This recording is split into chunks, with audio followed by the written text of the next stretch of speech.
it. That's the perfect one. After smoke. This is steaming out of there.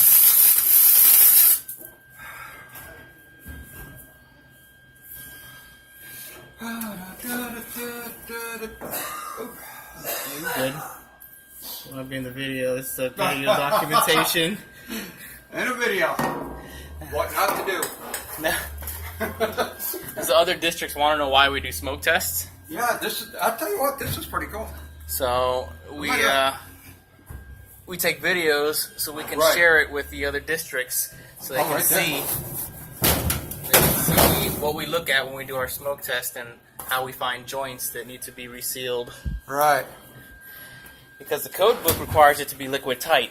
Yep. And to fill these things up with water is almost impossible when they're installed. It is. Right. So the next best thing to liquid tight is a smoke test, in our opinion. Yep. Rather than a light test. Yep. A light test, I would have to be on every joint looking for light to come out. It has to be pitch black in here.